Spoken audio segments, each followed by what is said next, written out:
জমিনের উপর বিচরণশীল এমন কোন জীব নেই যার রিজিক পৌঁছানোর দায়িত্ব আল্লাহর উপর নেই। তিনি যেমন তার আবাস সম্পর্কে অবহিত, তেমনি তার মৃত্যুর পর তাকে যেখানে সোপর্দ করা হবে তাও তিনি জানেন। এসব কথা একটি সুস্পষ্ট গ্রন্থে লিপিবদ্ধ আছে। আর তিনি আল্লাহ তাআলা, যিনি আসমান সমূহ ও জমিন 6 দিনের মধ্যে সৃষ্টি করেছেন। সে সময় তার আরশ ছিল পানির উপর। এ সৃষ্টি কৌশলের লক্ষ্য ছিল যেন তিনি এটা যাচাই করে নিতে পারেন তোমাদের মধ্যে কে তার আচার আচরণে সর্বোৎকৃষ্ট। হে নবী, আজ যদি তুমি এদের বলো মৃত্যুর পর তোমাদের অবশ্যই পুনরুত্থিত করা হবে, তাহলে যেসব মানুষ কুফরের রাস্তা গ্রহণ করেছে তারা সাথে সাথেই বলবে, এ কিতাব তো সুস্পষ্ট জাদু ছাড়া আর কিছুই নয়। আমি যদি নির্দিষ্ট একটা মেয়াদের জন্য তাদের এ আযাব তাদের কাছ থেকে সরিয়ে রাখি, তাহলে তামাশার ছলে ওরা বলবে, কোন জিনিস এখন এই আযাবকে আটকে রেখেছে? অথচ যেদিন এ আযাব তাদের উপর এসে পতিত হবে, সেদিন এ আযাব তাদের কাছ থেকে সরাবার কেউ থাকবে না। যে আযাব নিয়ে তারা হাসি বিদ্রুপ করছিল তা তাদের পরিবেষ্টন করে ফেলবে। আমি যদি মানুষকে একবার আমার রহমতের স্বাদ আস্বাদন করাই এবং পরে কোনো কারণে যদি তা তার কাছ থেকে ছিনিয়ে নিই, তাহলে সে নিরাশ ও অকৃতজ্ঞ হয়ে পড়ে। আবার কোনো দুঃখ দৈন্য তাকে স্পর্শ করার পর যদি তাকে আমি অনুগ্রহের স্বাদ ভোগ করাই, তখন সে বলতে শুরু করে, হ্যাঁ, এবার আমার সব বিপদ মুসিবত কেটে গেছে। আসলে সে অল্পতেই যেমন উৎফুল্ল হয়ে ওঠে, তেমনি সহজেই আবার অহংকারী হয়ে যায়। কিন্তু যারা পরম ধৈর্য ধারণ করে এবং নেক আমল করে, এরাই হচ্ছে সে সব লোক যাদের জন্য রয়েছে আল্লাহর ক্ষমা ও মহা পুরস্কার। হে নবী, কাফেররা মনে করে সম্ভবত তোমার কাছে যা ওহী নাজিল হয় তার কিয়দংশ তুমি ছেড়ে দাও, এবং এ কারণে তোমার মনোকষ্ট হবে যখন তারা বলে বসবে, এ ব্যক্তির ওপর কোনো ধনভাণ্ডার অবতীর্ণ হলো না কেন, কিংবা তার সাথে সাক্ষ্য দেওয়ার জন্য কোনো ফেরেশতা এলো না কেন। তুমি এতে মনক্ষুণ্ণ হয়েও না। তুমি তো হচ্ছে পরকালের আযাবের ভয় প্রদর্শনকারী একজন রসূল মাত্র। যাবতীয় কাজকর্মের আসল কর্ম বিধায়ক তো হচ্ছেন স্বয়ং আল্লাহ তাআলা। অথবা এরা কি একথা বলে মুহাম্মদ নামের ব্যক্তি কোরআন নিজে নিজে রচনা করে নিয়েছে? হে নবী, তুমি তাদের বলো, তোমরা যদি তাই মনে করো তাহলে নিয়ে এসো এর অনুরূপ মাত্র 10টি স্বরচিত সূরা, এবং আল্লাহ তাআলা ছাড়া অন্য যাদের তোমরা সাহায্যের জন্য ডাকতে পারো তাদের ডেকে নাও, যদি তোমরা তোমাদের দাবিতে সত্যবাদী হও। আর যদি তারা তোমাদের কথায় সাড়া না দেয়, তাহলে জেনে রেখো এটা কিতাব আল্লাহর জ্ঞান ও কুদরত দ্বারাই নাজিল করা হয়েছে। তিনি ব্যতীত আর কোনো মাবুদ নেই। বলো, এখন কি তোমরা ইসলাম গ্রহণ করবে? যদি কোনো ব্যক্তি শুধু এ পার্থিব জীবন ও তার প্রাচুর্য ভোগ করতে চায়, তাহলে আমি তাদের সবাইকে তাদের কর্মের প্রতিফল এ দুনিয়ার মধ্যেই যথাযথ আদায় করে দিই, এবং সেখানে তাদের বৈষয়িক পাওনা কোনো অংশেই কম করা হবে না। আসলে এরাই হচ্ছে সেসব দুর্ভাগা লোক যাদের জন্য পরকালে জাহান্নামের আগুন ছাড়া আর কিছুই থাকবে না। দুনিয়ার জীবনে যেখানে যা কিছু তারা বানিয়েছে তা সব হবে বেকার। যা কিছু তারা দুনিয়ায় করে এসেছে তা সবই হবে নিরর্থক। অতঃপর যে ব্যক্তি তার মালিকের পক্ষ থেকে নাজিল করা একটি সুস্পষ্ট প্রমাণের উপর প্রতিষ্ঠিত রয়েছে এবং তা সে তেলাওয়াত করে, যার উপর স্বয়ং তার পক্ষ থেকে মুহাম্মদ সাক্ষী হয়ে রয়েছে, তদুপরি রয়েছে তার পূর্ববর্তী মুসার কিতাব, যা তাদের জন্য পথ প্রদর্শক ও রহমত, এরা এর উপর ঈমান আনে। মানব দলের মধ্যে যে অতঃপর একে অস্বীকার করবে তার প্রতিশ্রুত স্থান হচ্ছে জাহান্নামের আগুন। সুতরাং তুমি সে ব্যাপারে কোন রকম সন্দিগ্ধ হইও না। এ সত্য হচ্ছে তোমার মালিকের পক্ষ থেকে নাজিল করা, কিন্তু অধিকাংশ মানুষই ঈমান আনে না। আল্লাহ তাআলা সম্বন্ধে যে মিথ্যা রচনা করে তার চাইতে বড় জালেম আর কে হতে পারে? এ লোকদের যখন কিয়ামতের দিন তাদের মালিকের সামনে হাজির করা হবে এবং তাদের বিপক্ষীয় সাক্ষীরা যখন বলবে, হে আমাদের মালিক, এরাই হচ্ছে সে ব্যক্তি যারা তাদের মালিকের বিরুদ্ধে মিথ্যা কথা রচনা করেছিল। হ্যাঁ, আজ জালেমদের উপর আল্লাহ তাআলার অভিসম্পাত। সে জালেমদের উপর আল্লাহর লানত যারা অন্য মানুষকে আল্লাহর পথ থেকে বিরত রাখে এবং আল্লাহর পথে দোষ ত্রুটি খুঁজে বেড়ায়। সর্বোপরি যারা শেষ বিচারের দিনকে অস্বীকার করে। এরা এই জমিনের বুকেও আল্লাহ তাআলাকে কখনো ব্যর্থ করে দিতে পারেনি, না আল্লাহর মোকাবেলায় তাদের সেখানে কোনো অভিভাবক ছিল। এদের জন্য আযাব হবে দ্বিগুণ এরা কখনো দিন ইমানের কথা শুনতে সক্ষম হতো না, না এরা সত্য দিন নিজেরা দেখতে পেত। এরাই হচ্ছে সেসব লোক যারা নিজেদের দারুণ ক্ষতি সাধন করল। দুনিয়ায় যত মিথ্যা তারা রচনা করেছিল, আখেরাতে তার সবই তাদের কাছ থেকে হারিয়ে যাবে। অবশ্যই এরা হবে আখেরাতে সর্বাধিক ক্ষতিগ্রস্ত মানুষ। পক্ষান্তরে যারা আল্লাহর উপর নিশ্চিত ঈমান এনেছে এবং নেক আমল করেছে, উপরন্তু নিজেদের মালিকের প্রতি সদা বিনয়াবনত থেকেছে, তারা হবে জান্নাতের বাসিন্দা। সেখানে তারা চিরকাল অবস্থান করবে। জাহান্নামী আর জান্নাতি এ দুটো দলের উদাহরণ হচ্ছে এমন, যেমন একদল হচ্ছে অন্ধ ও বধির, আর একদল হচ্ছে চক্ষুষ্মান ও শ্রবণ শক্তি সম্পন্ন। এ দুটো দল কি সমান? তোমরা কি এখনো শিক্ষা গ্রহণ করবে না? আমি অবশ্যই নূহকে তার জাতির কাছে পাঠিয়েছি। সে তাদের বলল, আমি হচ্ছি তোমাদের জন্য একজন সুস্পষ্ট সতর্ককারী। এ দাওয়াতের বক্তব্য হচ্ছে যেন তোমরা আল্লাহ তাআলা ছাড়া অন্য কারো ইবাদত না করো। আমি আশঙ্কা করছি তোমাদের উপর এক ভয়াবহ দিনের আযাব এসে পড়বে। অতঃপর তার জাতির নেতৃস্থানীয় লোকেরা, যারা আগে থেকেই কুফরির পথে চলে আসছিল, বলল, আমরা তো তোমার মধ্যে এর বাইরে কিছুই দেখতে পাচ্ছি না যে তুমি আমাদের মতোই একজন মানুষ। আমরা এও দেখতে পাচ্ছি না যে আমাদের মধ্যেকার কিছু নিম্ন স্তরের লোক ছাড়া কেউ তোমার অনুসরণ করছে, এবং তারাও তা করছে কিছু না বুঝে, শুধু ভাষা দৃষ্টি দিয়ে। আসলে আমরা আমাদের উপর তোমাদের জন্য তেমন কোনো মর্যাদাই দেখতে পাচ্ছি না। মূলত আমরা তোমাদের মনে করি তোমরা হচ্ছে মিথ্যাবাদী। সে বলল, হে আমার জাতি, তোমরা কি এ কথা ভেবে দেখেছ, আমি যদি আমার মালিকের পাঠানো একটি সুস্পষ্ট প্রমাণের উপর প্রতিষ্ঠিত থাকি, অতঃপর তিনি যদি আমাকে তার নবুয়তের বিশেষ রহমত দিয়ে ধন্য করে থাকেন, যা তোমাদের দৃষ্টির বাইরে রাখা হয়েছে, তাহলে সেই বিষয়টার ব্যাপারে আমি কি তোমাদের বাধ্য করতে পারি? অথচ তোমরা তা অপছন্দ করো। হে আমার জাতি, আমি যা কিছু তোমাদের বলছি এর উপর তোমাদের কাছ থেকে কোনো অর্থ সম্পদ চাই না। আমার বিনিময় তো আল্লাহ তাআলার কাছেই আছে, এবং যারাই আল্লাহর উপর ঈমান এনেছে, গরীব হওয়ার কারণে তাদের তাড়িয়ে দেওয়ার মানুষ আমি নই। কেননা তাদেরও একদিন তাদের মালিকের সাথে সাক্ষাৎ করতে হবে, এবং আমি তো তোমাদেরই দেখতে পাচ্ছি তোমরা সবাই হচ্ছ এক নিরেট অজ্ঞ সম্প্রদায়। হে আমার জাতি, আমি যদি তোমাদের কথায় গরীবদের তাড়িয়ে দেই, তাহলে এজন্যে আল্লাহ তাআলার শাস্তি থেকে আমাকে কে বাঁচিয়ে দেবে? তোমরা কি অনুধাবন করতে পারছো না? আমি তো তোমাদের কখনো এই কথা বলি না যে আমার কাছে আল্লাহর ধনভাণ্ডার আছে, না আমি গায়েবের কোনো খবর রাখি, না আমি একজন ফেরেশতা, না আমি সেসব লোকের ব্যাপারে যাদের তোমাদের দৃষ্টি হেয় করে দেখে। এটা বলতে পারি, আল্লাহ তাআলা কখনো তাদের কোনো কল্যাণ দান করবেন না। আল্লাহ তাআলা নিজেই তা ভালো জানেন। তাদের মনে যা কিছু লুকিয়ে আছে, আমি যদি এমন কিছু বলি, তাহলে সত্যি সত্যি আমি জালেমদের দলে সামিল হয়ে যাব। লোকেরা বলল, হে নূহ, এই বিষয়টা নিয়ে তুমি আমাদের সাথে বাক বিতণ্ডা করছো, এবং বিতণ্ডা তুমি একটু অতি মাত্রাই করে ফেলেছো। তুমি যদি সত্যবাদী হও, তাহলে সে আযাবের জিনিসটাই আমাদের জন্য নিয়ে এসো, যার ভয় তুমি আমাদের দেখাচ্ছ। সে বলল, তা তো আল্লাহ তাআলাই তোমাদের কাছে আনবেন যদি তিনি চান, আর তেমন কিছু হলে তোমরা কখনো তাকে ব্যর্থ করে দিতে পারবে না। আসলে তোমাদের জন্য আমার এই শুভ কামনা কোনো কাজেই আসবে না। আমি তোমাদের ভালো কামনা করলে তাও কার্যকর হবে না, যদি আল্লাহ তাআলা তোমাদের গোমরা করে দিতে চান, কারণ তিনিই হচ্ছেন তোমাদের মালিক, এবং তার কাছেই তোমাদের সবাইকে ফিরে যেতে হবে। হে নবী, এরা কি বলছে এই গ্রন্থটা সে ব্যক্তি নিজেই রচনা করে নিয়েছে?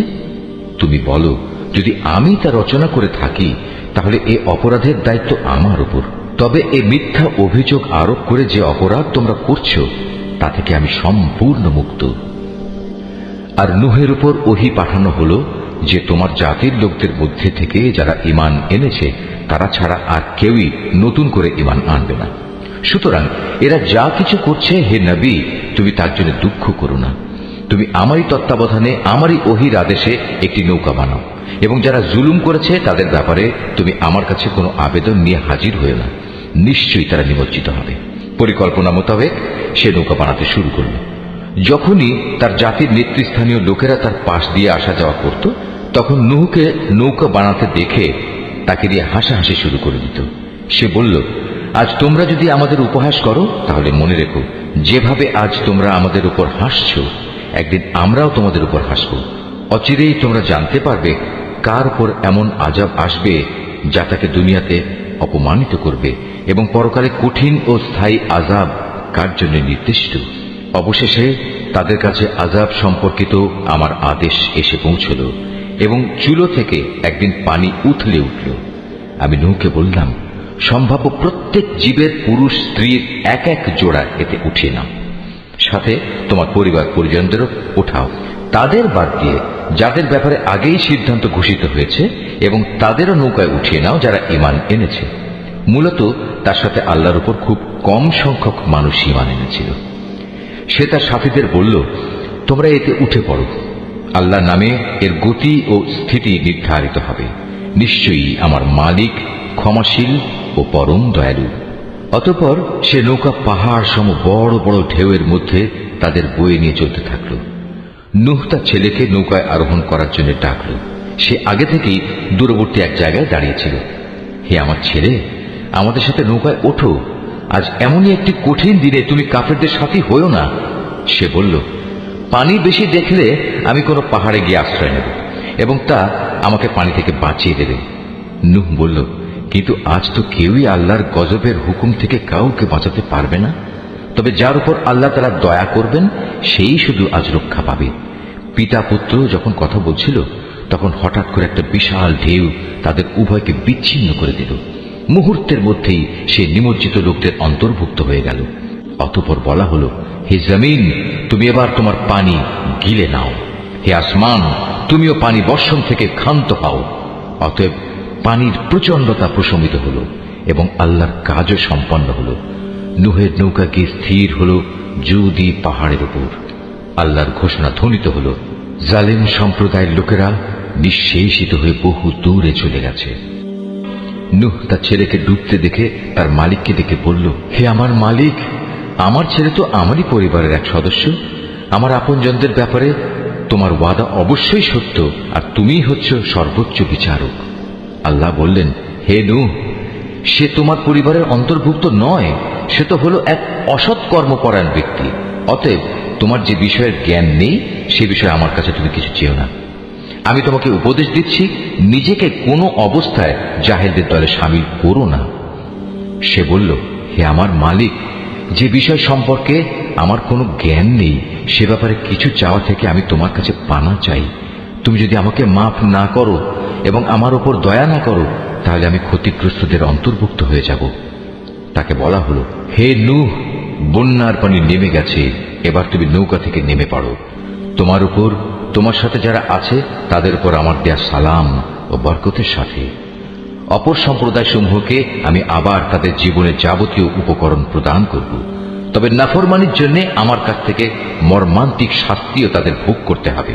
হে নবী, এগুলো হচ্ছে অদৃশ্য জগতের খবর, যা আমি তোমাকে ওহীর মাধ্যমে জানিয়ে দিচ্ছি। এর আগে না তুমি এগুলো জানতে, না তোমার জাতি এগুলো জানত।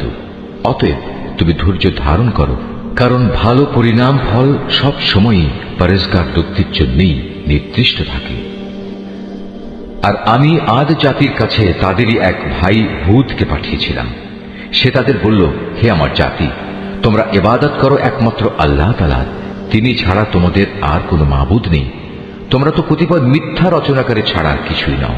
হে আমার জাতি, আল্লাহর দিকে ডেকে এর জন্য আমি তোমাদের কাছে কোনো পারিশ্রমিক দাবি করছি না। আমার যাবতীয় পাওনা তো আল্লাহ তাআলার কাছেই, যিনি আমাকে পয়দা করেছেন। তোমরা কি বুঝতে পারছো না? হে আমার জাতি, তোমরা তোমাদের মালিকের কাছে গুনাহখাতা মাফ চাও, অতঃপর তোমরা তাঁর দিকেই ফিরে আসো। তিনি খুশি হয়ে তোমাদের উপর প্রচুর বৃষ্টি বর্ষণকারী মেঘমালা পাঠাবেন, এবং তোমাদের আরো শক্তি যুগিয়ে তোমাদের বর্তমান শক্তি আরো বাড়িয়ে দেবেন। অতএব তোমরা অপরাধী হয়ে তার ইবাদত থেকে মুখ ফিরিয়ে নিও না। তারা বলল, হে হুদ, তুমি তো আমাদের কাছে ধরা ছোঁয়ার মতো কোনো স্পষ্ট দলিল প্রমাণ নিয়ে আসনি। শুধু তোমার মুখের কথায় আমরা কিন্তু আমাদের দেবতাদের ছেড়ে দেওয়ার লোক নই। আমরা তোমার উপর বিশ্বাস করে মোমেনও হয়ে যাব না। আমরা তো বরং বলি, আসলে আমাদের কোনো দেবতা অশুভ কিছু দ্বারা তোমাকে আবিষ্ট করে ফেলেছে।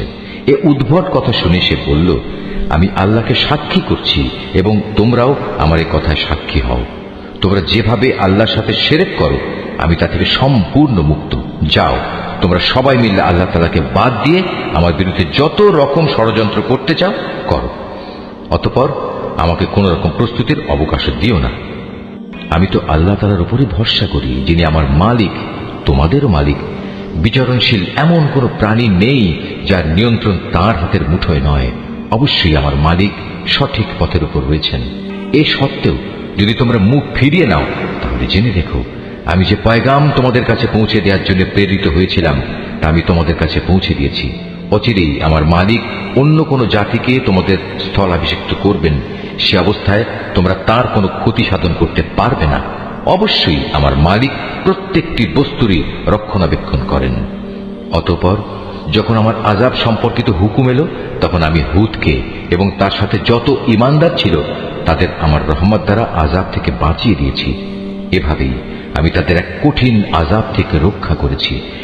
এ হচ্ছে আদ জাতি ও তাদের কাহিনী। তারা তাদের মালিকের আয়াতসমূহ অস্বীকার করেছিল, তারা তার রাসূলদের নাফরমানি করেছিল। সর্বোপরি তারা প্রত্যেক উদ্ধত স্বৈরাচারীর নির্দেশ মেনে নিয়েছিল। পরিশেষে এ দুনিয়ায় আল্লাহর অভিশাপ তাদের পিছু নিল, কিয়ামতের দিনও এ অভিশাপ তাদের পিছু নেবে। ভালো করে শুনে রেখো, আদ জাতি তাদের মালিককে অস্বীকার করেছিল।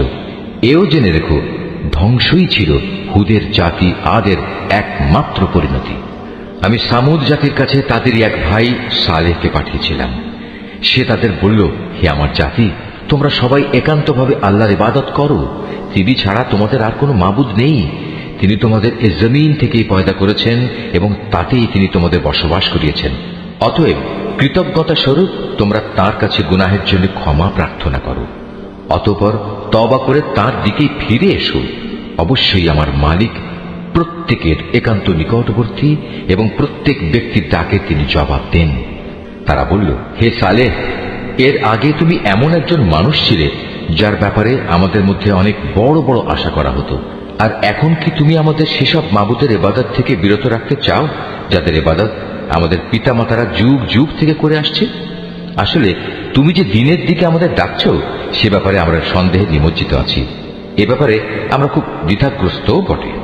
সে বলল, হে আমার জাতি, তোমরা কি এই বিষয়টা নিয়ে একটু চিন্তা করে দেখোনি যে যদি আমি আমার মালিকের পক্ষ থেকে একটি সুস্পষ্ট দলিলের উপর প্রতিষ্ঠিত থাকি এবং তিনি যদি আমাকে তার অনুগ্রহ দিয়ে ধন্য করে থাকেন, তা সত্ত্বেও যদি আমি কোনো গুনাহ করে বসি, তাহলে কে এমন আছে যে আল্লাহর মোকাবেলায় আমাকে সাহায্য করবে? আসলে অন্যায় আবদার করে তোমরা আমার ক্ষতির পরিমাণই শুধু বৃদ্ধি করছো। হে আমার সম্প্রদায়, এ হচ্ছে আল্লাহ তাআলার পাঠানো উটনী। তোমরা যে নিদর্শন চাচ্ছিলে, এটা হচ্ছে তোমাদের জন্য সেই নিদর্শন। অতএব আল্লাহর এই নিদর্শনকে ছেড়ে দাও। সে আল্লাহর জমিনে চড়ে খাক, তাকে কোন রকম কষ্ট দেওয়ার নিয়তে ছুঁয়ো না। তেমনটি করলে সাথে সাথেই একটি বড় ধরনের আযাব তোমাদের পাকড়াও করবে। অতঃপর তারা সেটিকে বধ করে ফেলল। তখন সে বলল, চলে যাও, তোমরা তোমাদের নিজ নিজ ঘরে 3 দিন জীবন উপভোগ করে নাও। আযাবের ব্যাপারে আল্লাহর এ ওয়াদা কখনো মিথ্যা হবার নয়। এরপর ওয়াদা মতো যখন আমার আযাবের নির্দেশ এলো এবং তা তাদের ভীষণভাবে পাকড়াও করল, তখন আমি সালেহকে এবং তার সাথে আরো যারা ঈমান এনেছিল তাদের সবাইকে আমার রহমত দিয়ে সেদিনের অপমানকর আযাব থেকে বাঁচিয়ে দিলাম। অবশ্যই হে নবী, তোমার মালিক শক্তিমান ও পরাক্রমশালী। অতঃপর যারা আল্লাহ দ্বীনের সাথে জুলুম করেছে, এক মহানাদ এসে তাদের মরণ আঘাত করল। ফলে তারা নিজ নিজ ঘরে মুখ থুবড়ে পড়ে রইল। অবস্থা থেকে মনে হলো যেন তারা কোনোদিন সেখানে বসবাসই করেনি। শুনে রাখো, সামুদ জাতি তাদের মালিককে অস্বীকার করেছিল। আরো জেনে রেখো, নির্মম এক ধ্বংসই ছিল সামুদ জাতির জন্য নিকৃষ্ট পরিণাম। একদিন আমার পাঠানো ফেরেশতারা বিশেষ একটি সুসংবাদ নিয়ে ইব্রাহিমের কাছে এলো। তারা তার কাছে এসে বলল, তোমার উপর শান্তি বর্ষিত হোক। সেও জবাবে বলল, তোমাদের উপরও শান্তি বর্ষিত হোক। অতঃপর সে তাড়াহুড়ো করে এদের মেহমানদারির জন্য একটা ভুনা গোবৎস নিয়ে এলো। কিন্তু সে যখন দেখল তারা তার খাবারের দিকে হাত বাড়াচ্ছে না, তখন তাদের এই বিষয়টি তার কাছে খারাপ লাগলো এবং তাদের সম্পর্কে তার মনে একটা প্রচন্ড ভয়ের সৃষ্টি হলো। তারা ইব্রাহিমকে বলল, আমাদের ব্যাপারে তুমি কোন রকম ভয় করো না, আমরা প্রেরিত হয়েছি লূতের জাতির প্রতি। আর ইব্রাহিমের স্ত্রী যে সেখানে দাঁড়িয়ে ছিল, এদের কথাবার্তা শুনে সে হাসল। অতঃপর আমি তাকে তার ছেলে ইসহাক ও তার পরবর্তী পৌত্র ইয়াকুবের জন্মের সুসংবাদ দিলাম। সে এটা শুনে বলল, কি আশ্চর্য, আমি কি করে সন্তান জন্ম দেব? আমি তো এখন বৃদ্ধা হয়ে গেছি, আর এই যে আমার স্বামী, সেও তো বৃদ্ধ হয়ে গেছে। এমন কিছু হলে এটা আসলেই একটা আশ্চর্যজনক ব্যাপার হবে। তারা বলল, তুমি কি আল্লাহর কোনো কাজে বিস্ময়বোধ করছো? নবীর পরিবার পরিজন হিসেবে তোমাদের উপর আল্লাহর বিশেষ রহমত ও তার অনুগ্রহ রয়েছে। অবশ্যই আল্লাহ তাআলা প্রচুর প্রশংসা ও বিপুল সম্মানের মালিক। অতঃপর যখন ইব্রাহিমের মন থেকে ভীতি দূরীভূত হয়ে গেল এবং ইতিমধ্যে তার কাছে সন্তানের ব্যাপারেও সুসংবাদ পৌঁছে গেল, তখন সে লুতের সম্প্রদায়ের কাছে আযাব না পাঠানোর ব্যাপারে আমার সাথে চুক্তিতর্ক করল।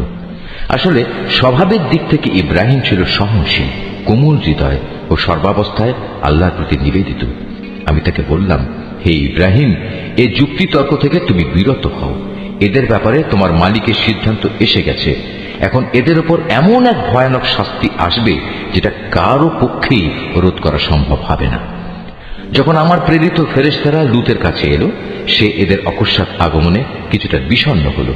তাদের কারণে তার মনও কিছুটা খারাপ হয়ে গেল এবং সে নিজে নিজে বলল, আজকের দিন দেখছি সত্যিই বড় কঠিন বিপদের দিন। এই অপরিচিত লোকদের দেখে তার জাতির লোকেরা তার কাছে দৌড়ে আসতে লাগলো, আর তারা তো আগে থেকেই কুকর্মে লিপ্ত ছিল। তাদের কুমতলব বুঝতে পেরে সে বলল, হে আমার সম্প্রদায়, এরা হচ্ছে আমার জাতির মেয়ে। বিয়ে ও দৈহিক সম্পর্কের জন্য এরাই হচ্ছে তোমাদের জন্য বেশি পবিত্র। সুতরাং তোমরা আল্লাহ তাআলাকে ভয় করো এবং আমার এই মেহমানদের ব্যাপারে আমাকে তোমরা অপমানিত করো না। তোমাদের মধ্যে এই কথাগুলো শোনার মতো একজন ভালো মানুষও কি অবশিষ্ট নেই? তারা বলল, তুমি ভালো করে এই কথাটা জানো, তোমার জাতির মেয়েদের আমাদের কোনোই প্রয়োজন নেই। তুমি জানো আমরা সত্যিকার অর্থে কি চাই। সে এদের অশালীন কথাবার্তা শুনে বলল, কত ভালো হতো যদি আজ তোমাদের উপর আমার কোনো ক্ষমতা চলত, কিংবা যদি তোমাদের মোকাবেলায় আমি কোনো একটি শক্তিশালী স্তম্ভের আশ্রয় গ্রহণ করতে পারতাম। অবস্থা দেখে তারা বলল, হে লূত, তুমি ভেবো না, আমরা তো হচ্ছি তোমার মালিকের পাঠানো ফেরেশতা। আমাদের কথা দূরে থাক, এরা তো তোমার কাছেও পৌঁছতে পারবে না। তুমি বরং এক কাজ করো, রাতের কোনো এক প্রহরে তোমার পরিবার পরিজন সহ ঘর থেকে বেরিয়ে পড়ো। তবে তোমাদের কোনো ব্যক্তি যেন যাবার সময় পেছনে ফিরে না তাকায়, কিন্তু তোমার স্ত্রী ব্যতীত। কেননা যা কিছু আযাবের তাণ্ডব তাদের উপর ঘটবে তা তার উপরও ঘটবে। তাদের উপর আযাব আসার ক্ষণ নির্ধারিত হয়েছে সকালবেলা। সকাল হতে আর কতই বা দেরি। অতঃপর যখন সত্যি আমার আযাবের নির্ধারিত হুকুম এলো, তখন আমি সেই জনপদগুলো উল্টিয়ে দিলাম এবং তাদের উপর ক্রমাগত পাকা মাটির পাথর নিক্ষেপ করতে শুরু করলাম, যা অপরাধী ব্যক্তিদের নামধাম সহ তোমার মালিকের কাছে চিহ্নিত ছিল। আর গজবের এ স্থান তো এ জালেমদের কাছ থেকে দূরেও নয়। আমি মাদিয়ানের কাছে তাদেরই এক ভাই শোয়েবকে পাঠিয়েছিলাম। সে তাদের বলেছিল, হে আমার জাতি, তোমরা আল্লাহর ইবাদত করো, তিনি ছাড়া তোমাদের আর কোনো মাবুদ নেই। আর সে মাবুদেরই নির্দেশ হচ্ছে, তোমরা মাপে ও ওজনে কখনো কম করো না। আমি তো তোমাদের অর্থনৈতিকভাবে খুব ভালো অবস্থায় দেখতে পাচ্ছি। এ সত্ত্বেও এমনটি করলে আমি কিন্তু তোমাদের জন্য এক সর্বগ্রাসী দিনের আযাবের আশঙ্কা করছি। হে আমার জাতি, তোমরা মাপ ও ওজনের কাজ ইনসাফের সাথে আঞ্জাম দেবে। লোকদের তাদের জিনিসপত্রে কম দিয়ে তাদের ক্ষতি করো না। মাপে তারতম্য করে জমিনে বিশৃঙ্খলা সৃষ্টি করো না। যদি তোমরা সঠিক অর্থে আল্লাহর উপর ঈমান এনে থাকো, তাহলে জেনে রেখো, আল্লাহ তাআলা প্রদত্ত যে সম্পদ তোমাদের কাছে অবশিষ্ট থাকবে তাই তোমাদের জন্য উত্তম। আমার কাজ শুধু তোমাদের বলা, আমি তো তোমাদের উপর পাহারাদার নই।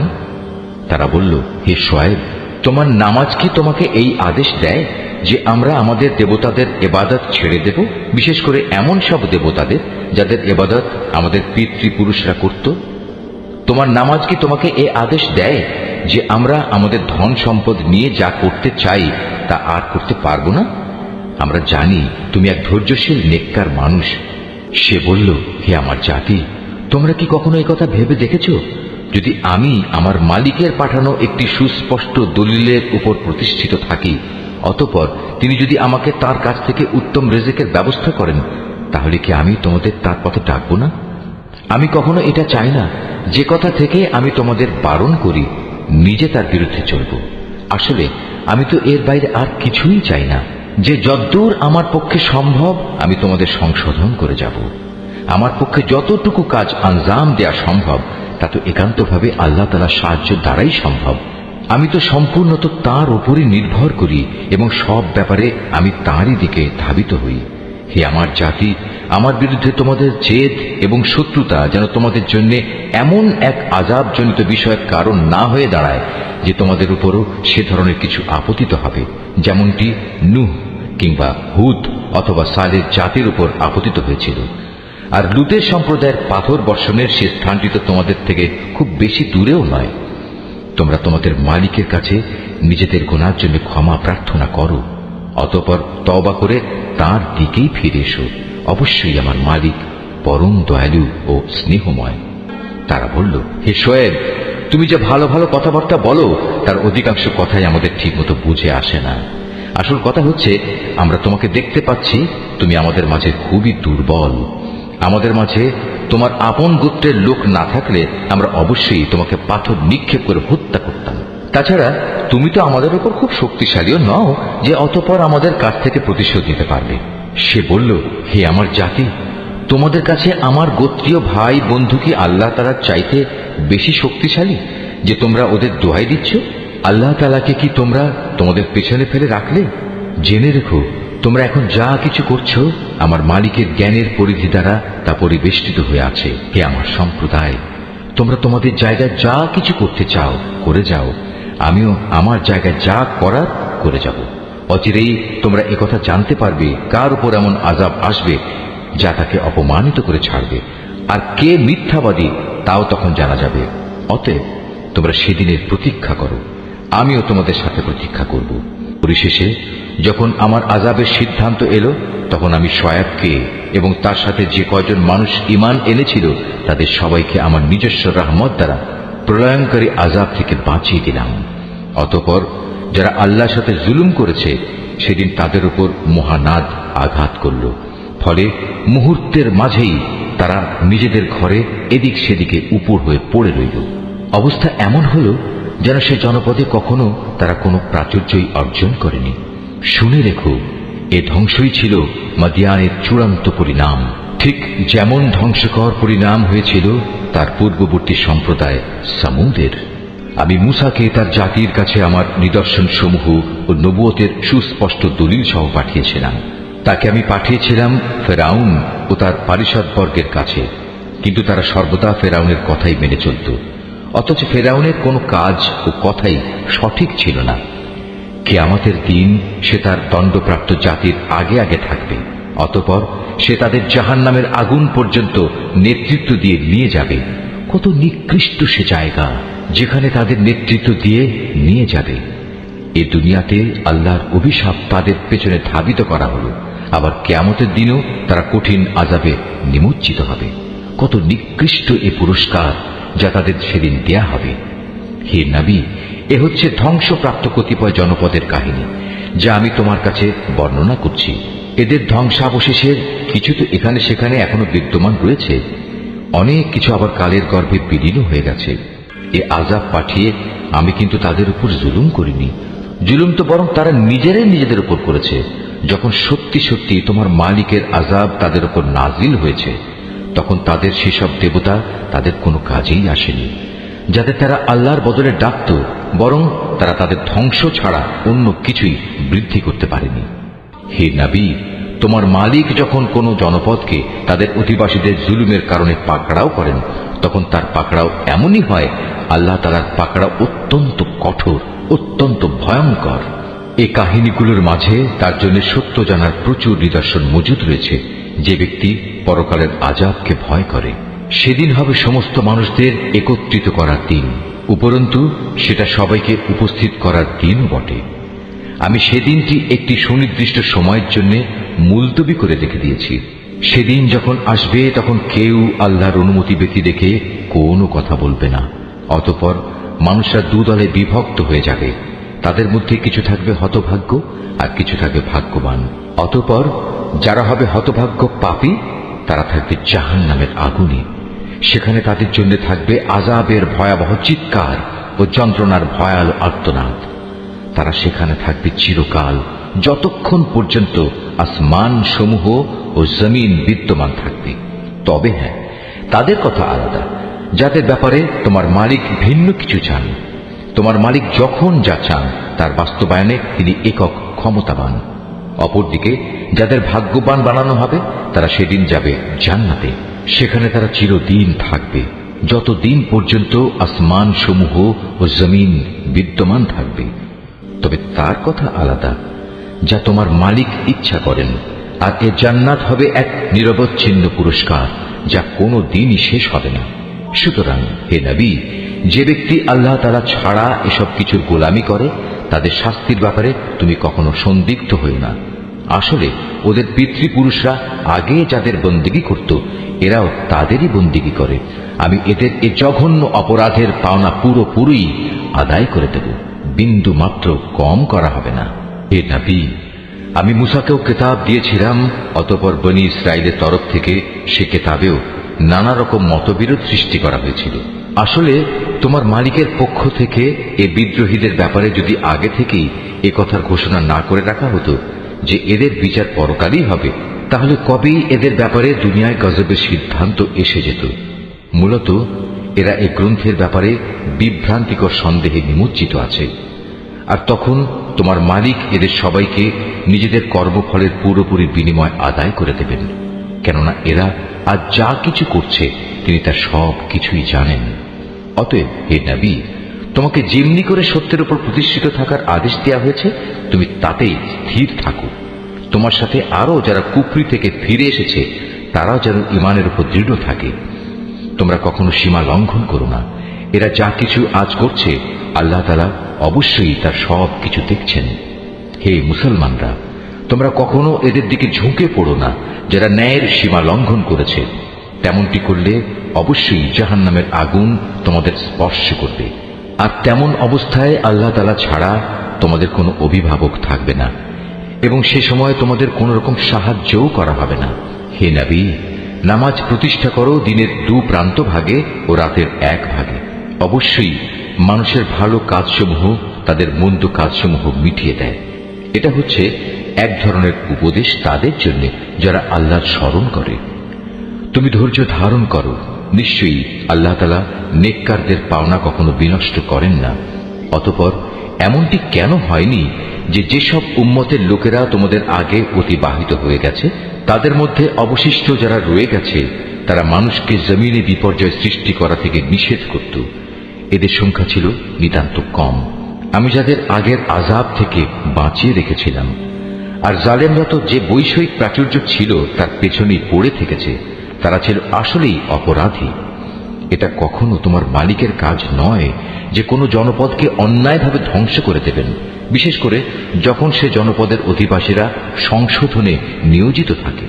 হে নবী, তোমার মালিক চাইলে দুনিয়ার সব মানুষকে তিনি একই উম্মত বানিয়ে দিতে পারতেন, কিন্তু আল্লাহ তাআলা কারো উপর দিন চাপিয়ে দিতে চাননি। এ কারণে তারা হামেশাই নিজেদের মধ্যে মতবিরোধ করতে থাকবে। তবে তোমার মালিক যাদের উপর দয়া করেন তাদের কথা আলাদা। তাদের তো এজন্যই আল্লাহ তাআলা সৃষ্টি করেছেন যে তারা সত্য দ্বীনের উপর প্রতিষ্ঠিত থাকবে, আর তা যখন লঙ্ঘিত হবে তখন তাদের ব্যাপারে তোমার মালিকের ওয়াদাই সত্য হবে। আর সে ওয়াদা হচ্ছে, অবশ্যই আমি জাহান্নামকে জিন ও মানুষ দিয়ে পূর্ণ করব। হে নবী, আগের নবীদের কাহিনীগুলো আমি তোমাকে শোনাচ্ছি। তার উদ্দেশ্য হচ্ছে, আসলে আমি এর দ্বারা তোমার মনকে দৃঢ়তা দান করতে চাই। এর মাঝে যে শিক্ষা তা এখন তোমার কাছে এসে গেছে। তাছাড়া ঈমানদারদের জন্য কিছু শিক্ষণীয় উপদেশ ও সাবধান বাণী এখানে দেয়া রয়েছে। এত কিছু সত্ত্বেও যারা ঈমান আনে না তাদের বলো, তোমরা তোমাদের জায়গায় যা কুফরি কাজ করার করে যাও, আর আমরাও আমাদের কাজ করে যাব। আর তোমরা তোমাদের জাহান্নামের অপেক্ষা করো, আমরাও আমাদের জান্নাতের অপেক্ষা করছি। আসমান সমূহ ও জমিনের যাবতীয় গোপন রহস্য আল্লাহ তাআলার জন্যই নিবেদিত, এবং এর সব কয়টি বিষয় তাঁর দিকেই ধাবিত হবে। অতএব হে নবী, তুমি তাঁরই ইবাদত করো এবং বিপদে আপদে একান্তভাবে তাঁর উপরই ভরসা করো। হে মানুষ, তোমরা আজ যা কিছু করছো সে সম্পর্কে তোমার মালিক কিন্তু মোটেই বেখবর নন। সূরা ইউসুফ। রহমান রহিম আল্লাহ তাআলার নামে। আলিফ লাম র। এগুলো হচ্ছে একটি সুস্পষ্ট গ্রন্থের আয়াত। নিঃসন্দেহে আমি একে আরবি কোরআন হিসেবে নাজিল করেছি যেন তোমরা তা অনুধাবন করতে পারো। হে নবী, আমি তোমাকে এ কোরআনের মাধ্যমে একটি সুন্দর কাহিনী শোনাতে যাচ্ছি যা আমি তোমার কাছে ওহী হিসেবে পাঠিয়েছি, অথচ তার আগ পর্যন্ত তুমি এ কাহিনী সম্পর্কে ছিলে সম্পূর্ণ বেখবর লোকদেরই একজন। এটা হচ্ছে সে সময়ের কথা যখন ইউসুফ তার পিতাকে বলল, হে আমার পিতা, আমি স্বপ্নে দেখেছি 11টা তারা, চাঁদ ও সূরজকে আমি এদের আমার প্রতি সাজদাবনত অবস্থায় দেখেছি। একথা শুনে তার পিতা বলল, হে আমার স্নেহের পুত্র, তুমি তোমার এই স্বপ্নের কথা কিন্তু তোমার ভাইদের কাছে বলে দিও না, তারা তোমার বিরুদ্ধে ষড়যন্ত্র আঁটতে শুরু করবে, কেননা শয়তান মানুষের খোলাখুলি দুশমন। এমনি করেই তোমার মালিক তোমাকে নবুয়তের জন্য মনোনীত করবেন এবং তোমাকে স্বপ্নের ব্যাখ্যা সহ দুনিয়ার জ্ঞান শিক্ষা দেবেন এবং তার নিয়ামত তোমার উপর ও ইয়াকুবের সন্তানদের উপর তেমনি ভাবেই পূর্ণ করে দেবেন যেমনি ভাবে এর আগেও তিনি তোমার পূর্বপুরুষ ইব্রাহিম ও ইসহাকের উপর তা পূর্ণ করে দিয়েছিলেন। নিশ্চয়ই তোমার মালিক সর্বজ্ঞ ও প্রবল প্রজ্ঞাময়। ইউসুফ ও তার ভাইদের কাহিনীর মাঝে যারা সত্যানুসন্ধিৎসু তাদের জন্য প্রচুর নিদর্শন রয়েছে। এই কাহিনীটি শুরু হয়েছিল ইউসুফের ভাইদের দিয়ে, যখন তারা একজন আরেকজনকে বলল, আমাদের পিতার কাছে দেখা যাচ্ছে ইউসুফ ও তার ভাই আমাদের চাইতে বেশি প্রিয়, যদিও আমরাই হচ্ছে একটি ভারী দল। আসলে আমাদের পিতা ভ্রষ্ট বিভ্রান্তিতে আছেন।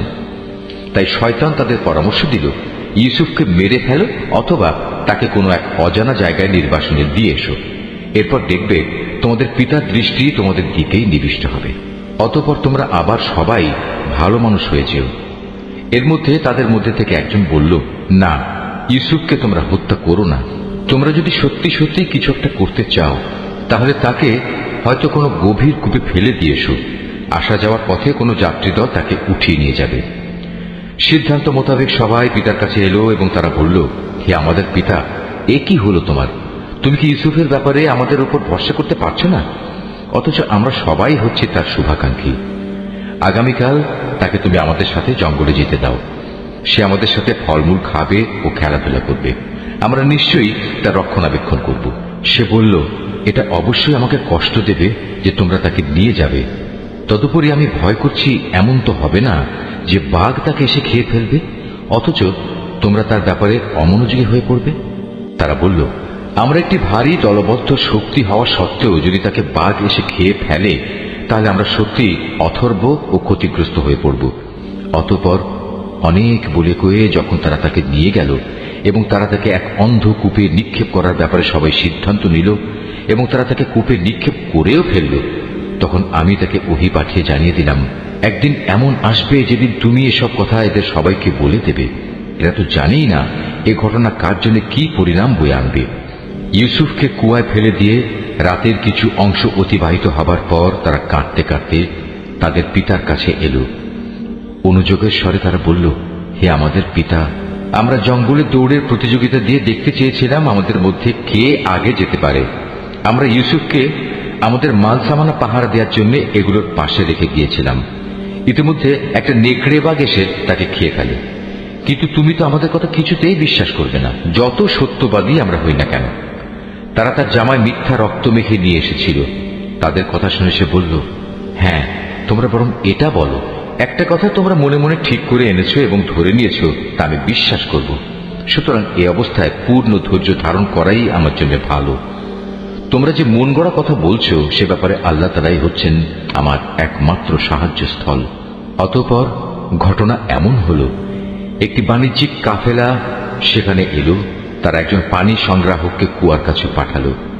সে যখন তার বালতি কুয়ায় নিক্ষেপ করল, অতঃপর সে যখন বালতি টান দিল তখন দেখল একটি জীবন্ত বালক তাতে বসা। সে তখন চিৎকার দিয়ে বলল, ওহে, তোমরা শোনো, সুখবর, এ তো দেখছি এক কিশোর বালক। কাফেলার লোকেরা বাণিজ্যিক পণ্য মনে করে একে লুকিয়ে নিল। আসলে আল্লাহ তাআলা ভালো করেই জানতেন যা কিছু এরা তখন করছিল। তারা তাকে স্বল্প মূল্যে নির্দিষ্ট কয়েক দিরহামের বিনিময়ে বিক্রি করে দিল। বিনা পুঁজির পণ্য বিধায় এ ব্যাপারে তারা বেশি আশাও করেনি। মিশরের যে ব্যক্তি তাকে ক্রয় করেছিল সে তাকে নিজ ঘরে এনে তার স্ত্রীকে বলল, সম্মানজনকভাবে এর থাকার ব্যবস্থা করো, সম্ভবত বড় হয়ে সে কোনোদিন আমাদের উপকারে আসবে। অথবা ইচ্ছা করলে তাকে আমরা নিজেদের ছেলেও বানিয়ে নিতে পারি। এভাবেই একদিন আমি মিশরের জমিনে ইউসুফকে সম্মানজনক প্রতিষ্ঠা দান করলাম, যাতে করে আমি তাকে স্বপ্নের ব্যাখ্যা সহ অন্যান্য বিষয় আশয় সম্পর্কিত জ্ঞান শিক্ষা দিতে পারি। আল্লাহ তাআলা সব সময় স্বীয় ইরাদা বাস্তবায়নে ক্ষমতাবান, যদিও অধিকাংশ মানুষ এ কথাটা জানে না। অতঃপর সে যখন পূর্ণ যৌবনে উপনীত হল, তখন আমি তাকে নানা রকম প্রজ্ঞা ও জ্ঞান দান করলাম, আর আমি এভাবেই নেককার লোকদের পুরস্কার দিয়ে থাকি। একদিন এমন হল, সে যে মহিলার ঘরে থাকত সে তাকে তার প্রতি অসৎ উদ্দেশ্যে আকৃষ্ট করতে চাইল, এবং এ উদ্দেশ্যে সে তার ঘরের দরজাসমূহ বন্ধ করে দিয়ে তাকে বলল, এসো আমার কাছে। এই অশ্লীল প্রস্তাব শুনে সে বলল, আমি থেকে বাঁচার জন্য আল্লাহ তাআলার কাছে আশ্রয় চাচ্ছি। তিনি আমার মালিক, তিনি আমার উৎকৃষ্ট আশ্রয়। যে আল্লাহ তাআলা আমাকে আশ্রয় দিয়ে এখানে থাকতে দিয়েছেন, তার সাথে এই জুলুম আমি করব কিভাবে? তিনি অকৃতজ্ঞ জালেমদের কখনো মুক্তি দেন না। সে মহিলা তার প্রতি অসৎ কাজের এরাদা করে ফেলেছিল, এবং সেও তার প্রতি একই উদ্দেশ্যে এরাদা প্রায় করেই ফেলত, যদি না সে বিশেষ রহমতের নিদর্শন হিসেবে তার মালিকের নিদর্শন প্রত্যক্ষ না করত। এভাবেই আমি ইউসুফকে নৈতিকতার উচ্চমানে প্রতিষ্ঠিত রাখলাম, যেন আমি তার থেকে অন্যায় ও অশ্লীলতাপূর্ণ কাজ দূরে সরিয়ে রাখতে পারি। অবশ্যই সে ছিল আমার নিষ্ঠাবান বান্দাদের একজন। অতঃপর তারা উভয়ই সম্পূর্ণ ভিন্ন ভিন্ন উদ্দেশ্যে দরজার দিকে দৌড়ে গেল।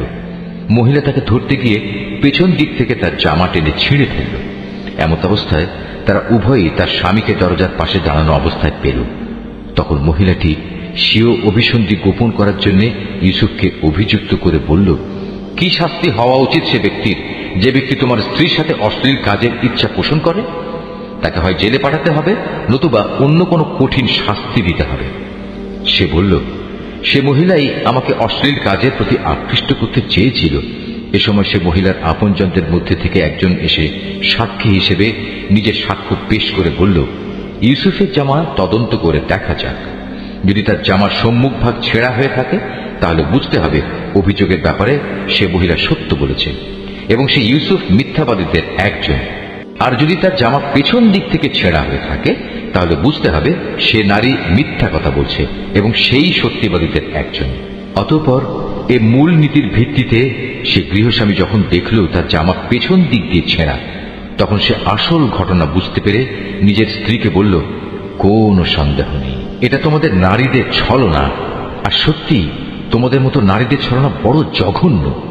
হে ইউসুফ, তুমি এ নিয়ে বাড়াবাড়ি করা ছেড়ে দাও, এবং হে নারী, তুমি তোমার অপরাধের জন্য আল্লাহর কাছে ক্ষমা প্রার্থনা করো, কেননা তুমি এখানে আসল অপরাধী।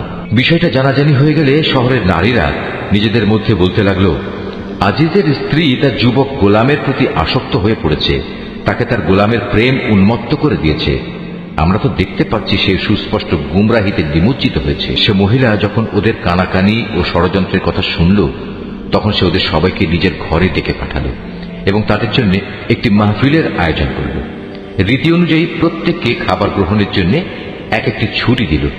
অতঃপর যখন তারা খাবার গ্রহণ করার জন্য ছুরির ব্যবহার শুরু করল, তখন সে ইউসুফকে বলল, এবার তুমি এদের সামনে বেরিয়ে এসো।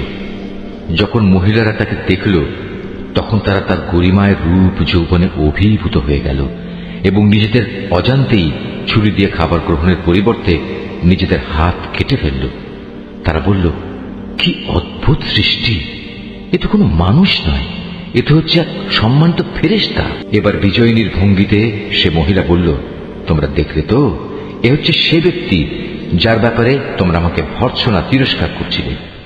এটা ঠিক, আমি তার কাছ থেকে অসৎ কিছু কামনা করেছিলাম, কিন্তু সে নিজেকে বাঁচিয়ে রেখেছে। কিন্তু আমি তাকে যা করতে আদেশ করি, সে যদি তা না করে, তাহলে অবশ্যই সে কারাগারে নিক্ষিপ্ত হবে এবং অপমানিত হবে। মহিলার দমভক্তি শুনে সে দোয়া করল, হে আমার মালিক, এর আমাকে যে পাপের দিকে আহ্বান করছে তার চাইতে কারাগার আমার কাছে অধিক প্রিয়। যদি তুমি আমাকে এদের ছলনা থেকে রক্ষা না করো, তাহলে হয়তো আমি ওদের প্রতি আকৃষ্ট হয়ে যাব এবং এভাবে আমিও জাহেলদের অন্তর্ভুক্ত হয়ে পড়ব। অতঃপর তার মালিক তার ডাকে সাড়া দিলেন। তার কাছ থেকে তিনি মহিলাদের চক্রান্ত সরিয়ে নিলেন। নিশ্চয়ই তিনি মানুষের সব ডাক শোনেন এবং তাদের ষড়যন্ত্র সম্পর্কেও তিনি সম্যক অবগত। আজিজ সহ অন্যান্য লোকদের কাছে এরপর এটাই তখনকার মতো সঠিক সিদ্ধান্ত মনে হলো যে তাকে কিছু নির্দিষ্ট সময়ের জন্য হলেও কারাগারে নিক্ষেপ করতে হবে। অথচ তারা ইতিমধ্যে তার সৎ চরিত্রতার যাবতীয় নিদর্শন ভালো করেই দেখে নিয়েছে। ঘটনাক্রমে সে সময় তার সাথে আরো দুজন যুবকও একই কারাগারে প্রবেশ করল। একদিন ওদের একজন ইউসুফকে বলল, আমি স্বপ্নে দেখলাম আমি আঙুর নিংড়ে তার রস বের করছি। অপরজন বলল, আমি দেখেছি আমি আমার মাথায় রুটি বহন করছি এবং কিছু পাখি তা খুঁটে খুঁটে খাচ্ছে। উভয় ইউসুফকে বলল, তুমি আমাদের এর ব্যাখ্যা বলে দাও, আমরা দেখতে পাচ্ছি তুমি আসলেই একজন ভালো মানুষ। সে বলল, তোমরা নিশ্চিত থাকো, এবেলা তোমাদের যে খাবার দেয়া হবে তা তোমাদের কাছে আসার পূর্বেই আমি তোমাদের উভয়কে এর ব্যাখ্যা বলে দেব। তবে জেনে রেখো, এই যে স্বপ্নের ব্যাখ্যা তা হচ্ছে সে জ্ঞানেরই অংশবিশেষ যা আমার মালিক আমাকে শিক্ষা দিয়েছেন। আমি আসলে প্রথম থেকেই তাদের মিল্লাত বর্জন করেছি যারা আল্লাহর উপর ঈমান আনে না, উপরন্তু তারা আখিরাতেও বিশ্বাস করে না। আমি তো আমার পিতৃপুরুষ ইব্রাহিম, ইসহাক ও ইয়াকুবের মিল্লাতেরই অনুসরণ করে আসছি। ইব্রাহিমের সন্তান ও তার অনুসারী হিসেবে এটা আমাদের শোভা পায় না যে আমরা আল্লাহর সাথে অন্য কিছুকে শরীক করব। তাওহীদের এ উত্তরাধিকার হচ্ছে আমাদের উপর এবং সমস্ত মানুষের উপর আল্লাহ তাআলার এক মহা অনুগ্রহ, কিন্তু আমাদের অধিকাংশ মানুষই এজন্য আল্লাহ তাআলার কৃতজ্ঞতা আদায় করে না। হে আমার জেলের সাথীরা, তোমরাই বলো, মানুষের জন্য ভিন্ন ভিন্ন মালিক ভালো না এক আল্লাহ তাআলা ভালো, যিনি মহাপরাক্রমশালী? তাকে ছেড়ে তোমরা যাদের ইবাদত করছো তা তো কতিপয় নাম মাত্র, অজ্ঞতাবশত যা তোমরা ও তোমাদের বাপ দাদারা রেখে দিয়েছ, অথচ আল্লাহ তাআলা এ ব্যাপারে তাদের সাথে কোনো দলিল প্রমাণ নাজিল করেননি। মূলত আইন বিধান জারি করার অধিকার একমাত্র আল্লাহ তাআলারই, আর এই বিধানের বলেই তিনি আদেশ দিচ্ছেন, তোমরা আল্লাহ তাআলা ছাড়া অন্য কারো গোলামি করবে না, কারণ এটাই হচ্ছে সঠিক জীবন বিধান। কিন্তু মানুষদের অধিকাংশই এটা জানে না। হে আমার জেলের সাথীরা, এবার তোমরা স্বপ্নের ব্যাখ্যা শোনো। তোমাদের একজন সম্পর্কে কথা হচ্ছে সে তার মালিককে শরাব পান করাবে, আর অপরজন যার মাথা থেকে পাখি খুঁটে খুঁটে রুটি খাচ্ছিল তার সম্পর্কে কথা এই যে অচিরেই সে শূলবিদ্ধ হবে। এটা হচ্ছে সেই বিষয়টির ব্যাখ্যা যা তোমরা উভয় জানতে চাচ্ছ। ইতিমধ্যেই কিন্তু তার ফয়সালা করা হয়ে গেছে। তাদের মধ্যে যার ব্যাপারে সে মনে করেছে সে মুক্তি পেয়ে যাবে তাকে উদ্দেশ্য করে সে বলল, তুমি যখন মুক্তি পাবে তখন তোমার মালিকের কাছে আমার সম্পর্কে বলো, আমি স্বপ্নের ব্যাখ্যা বলতে পারি। কিন্তু সে মুক্তি পাওয়ার পর শয়তান তাকে তার মালিকের কাছে ইউসুফের প্রসঙ্গে বলার কথা ভুলিয়ে দিল। ফলে কয়েক বছর সময় ধরে সে কারাগারেই পড়ে থাকল। ঘটনা এমন হল, একদিন বাদশা তার পারিষদদের বলল, আমি স্বপ্নে দেখলাম 7টি মোটা গাভী 7টি পাতলা গাভীকে খেয়ে ফেলছে। আরো দেখলাম 7টি সবুজ ফসলের শীষ, আর শেষের 7টি দেখলাম শুকনো। হে আমার দরবার প্রধানরা, তোমরা আমাকে প্রশ্নের ব্যাখ্যা বলে দাও যদি তোমরা কেউ স্বপ্নের ব্যাখ্যা জানো। তারা বলল, হে রাজন, এ তো হচ্ছে এক অর্থহীন স্বপ্ন। আমরা এ ধরনের অর্থহীন স্বপ্নের ব্যাখ্যা জানি না। যে দুজনের একজন কারাগার থেকে মুক্তি পেয়েছিল, দীর্ঘদিন পর তার ইউসুফের কথা স্মরণ হল। সে দরবারি লোকদের কথাবার্তা শুনে বলল, আমি এক্ষুনি তোমাদের এই স্বপ্নের ব্যাখ্যা বলে দিচ্ছি, তোমরা আমাকে কারাগারে ইউসুফের কাছে পাঠিয়ে দাও। কারাগারে গিয়ে সে বলল, হে ইউসুফ, হে সত্যবাদী, তুমি আমাদের 7টি মোটা গাভী 7টি পাতলা গাভীকে খেয়ে ফেলছে এবং 7টি সবুজ শ্যামল ফসলের শীষ, অপর 7টি শুকনো শীষ। এই স্বপ্নটির ব্যাখ্যা বলে দাও, যাতে করে এই ব্যাখ্যা নিয়ে আমি মানুষদের কাছে ফিরে যেতে পারি। হয়তো এর ফলে তারা তোমার মর্যাদা সম্পর্কেও জানতে পারবে। সে বলল, এ স্বপ্নের ব্যাখ্যা ও সে সম্পর্কে তোমাদের করণীয় হচ্ছে, তোমরা ক্রমাগত 7 বছর ফসল ফলাতে থাকবে। এ সময় প্রচুর ফসল হবে। অতঃপর ফসল তোলার সময় আসলে তোমরা যে পরিমাণ ফসল তুলতে চাও তার মধ্যে থেকে সামান্য অংশ তোমরা খাবারের জন্য রাখবে, তা বাদ দিয়ে বাকি অংশ শীষ সমেত রেখে দেবে। এতে করে ফসল বিনষ্ট হবে না। এরপর আসবে 7টি কঠিন খরার বছর, যা এর আগের কয় বছরের গোটা সঞ্চয় খেয়ে ফেলবে। তাছাড়া যা তোমরা আগেই এ কয় বছরের জন্য জমা করে থাকবে, সামান্য পরিমাণ যা তোমরা বীজের জন্য রেখে দেবে। অতঃপর একটি বছর এমন আসবে যখন মানুষের জন্য প্রচুর বৃষ্টি বর্ষণ করা হবে। সে বছর তারা প্রচুর আঙুরের রসও বের করবে। সে ব্যক্তি যখন বাদশাকে স্বপ্নের এই ব্যাখ্যা বলল, তখন বাদশাহ আগ্রহের সাথে বলল, ইউসুফকে আমার সামনে নিয়ে এসো। যখন শাহী দূত তার কাছে এই খবর নিয়ে কারাগারে এলো, তখন সে বলল, আমি অনুকম্পায় মুক্তি চাই না। আমার বিরুদ্ধে আনিত অভিযোগ আগে প্রমাণিত হোক। তুমি বরং তোমার মালিকের কাছে ফিরে যাও এবং তাকে জিজ্ঞেস করো, সে নারীদের সঠিক ঘটনা কি ছিল, যারা প্রকাশ্য মজলিসে নিজেদের হাত কেটে ফেলেছিল। যদিও আমি জানি আমার মালিক তাদের চক্রান্ত সম্পর্কে সম্যক অবগত ছিলেন, কিন্তু আমার মুক্তির আগেই আমার নির্দোষিতার ঘোষণা একান্ত প্রয়োজন।